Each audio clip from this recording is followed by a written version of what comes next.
Friends, welcome to my YouTube channel Saraswati commerce academy. तो friends, आज का हमारा टॉपिक है company accounts issue for year का। आज का हमारा नेक्स्ट टॉपिक है जिसका नेम है difference between reserve capital and capital reserve. आज हम इस टॉपिक को अच्छे से कवर करेंगे और इसके जो भी डिफरेंस की जो भी बातें हैं आज हम उसे सीखेंगे। तो चलिए अब स्टार्ट करते हैं। Reserve capital and capital reserve का जो हमारे पास फर्स्ट इसके अंदर बेस दिया गया है वो क्या है, मीनिंग एंड क्रिएशन, यानी कि इसका मीनिंग क्या है और इसको कब क्रिएट किया जाता है। तो रिजर्व कैपिटल का देखते हैं। It refers to that portion of the increase nominal capital of uncalled share capital which shall not be called up. तो यानी इसके अंदर क्या दिया गया है, यानी कि ये वो पोर्शन है इसका इंक्रीज नॉमिनल कैपिटल का, यानी कि हमने जो शेयर कैपिटल जो भी अपने शेयर होल्डर से मंगवानी थी हमने उसकी क्या कर दिया, जो उसकी नॉमिनल कैपिटल है उसकी वैल्यू में ही इंक्रीज कर दिया, यानी कि जितनी भी उसकी फीस जो वैल्यू होती है उसकी वैल्यू में हमने इंक्रीज कर दिया। तो हमारी नॉमिनल कैपिटल क्या हो गई, ज्यादा।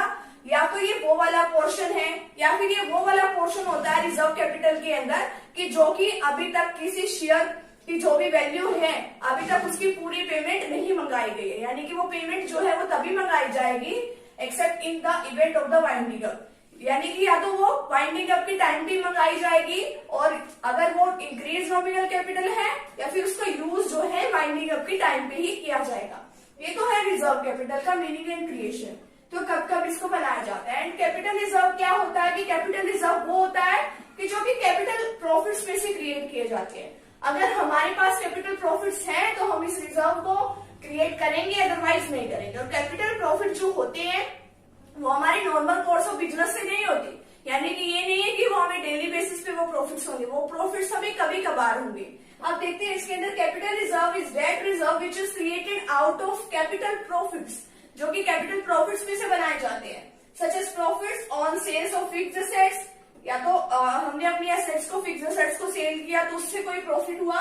These profits are not earn in the normal course of business, यानी कि जो प्रॉफिट्स है वो नॉर्मल कोर्स ऑफ बिजनेस से क्रिएट नहीं किए जाते। नेक्स्ट है नेसेसिटी, यानी कि अब इसको बनाना कब जरूरी होता है या नहीं होता। It is not necessary to create reserve capital, यानी कि इस कैपिटल को बनाना जो है वो जरूरी नहीं होता, मर्जी है बनानी हो बनाओ, नहीं बनानी नहीं बनाओ। अब ये it is necessary to create capital reserve in case of capital profits, और इसको तब बनाना जरूरी होता है कि अगर कैपिटल प्रॉफिट्स हो तो इसको बनाओ, अदरवाइज बनेगा ही नहीं क्योंकि कैपिटल प्रॉफिट्स में से बनाए जाते हैं। नेक्स्ट है रिजोल्यूशन। रिजोल्यूशन का मतलब होता है एक प्रस्ताव पास करना, यानी कि एक रिजोल्यूशन पास करना। तो अब इसके लिए अगर हम इसको बनाते हैं तो क्या इसके लिए रिजोल्यूशन पास करना जरूरी है या नहीं।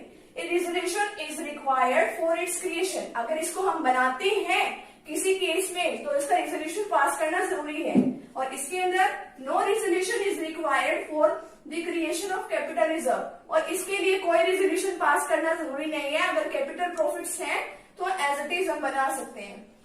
नेक्स्ट है रियलाइज और नॉट रियलाइज, कि रियलाइज क्या होती है कि इनको रियलाइज कराया जाता है और या फिर इनको रियलाइज जो है नहीं कराया जाता। देखिए अब इसमें it refers to the amount which has not be received, यानी कि अभी हम इसको रियलाइज नहीं करा सकते। रियलाइज कब कराएंगे, यानी कि इन कैपिटल का हम यूज कब कर सकेंगे, वाइंडिंग अप की टाइम पे, और किसी चीज में हम इसका यूज नहीं कर सकते, हम इसको रियलाइज नहीं करा सकते।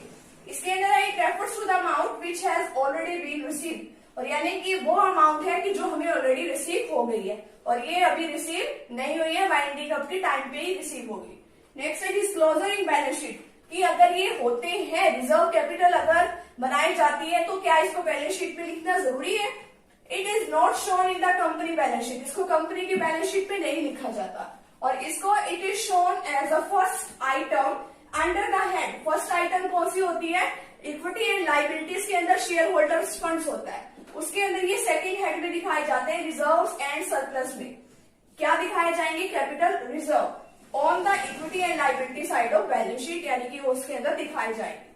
नेक्स्ट इसके अंदर है time when it can be used, इसको यूज कब किया जाता है। It can be use only at the time of winding up of the company, यानी कि जब कंपनी वाइंडिंग अप होती है, यानी कि जब कंपनी खत्म होगी तभी हम इसका यूज कर सकते हैं। It can be use to write off capital losses, capital profits में से तो बनाए जाते हैं और अगर कैपिटल लॉसेस होते हैं तो उससे ये लॉस जो है कवर कर लिए जाते हैं, या फिर हमें अगर बोनस शेयर्स इशू करने होते हैं तो हम उसको वो भी इशू कर सकते हैं। तो इन केसेस में इसको यूज किया जाता है। तो फ्रेंड्स, आज का हमारा टॉपिक जो है यहीं पे कंप्लीट होता है। तो अगर आप चैनल पे न्यू हो तो चैनल को सब्सक्राइब कर दीजिए, वीडियो को लाइक कर दीजिए एंड बेल आइकन को प्रेस जरूर कर दीजिएगा। मिलते हैं नेक्स्ट टॉपिक के साथ एंड नेक्स्ट वीडियो के साथ। Thank you.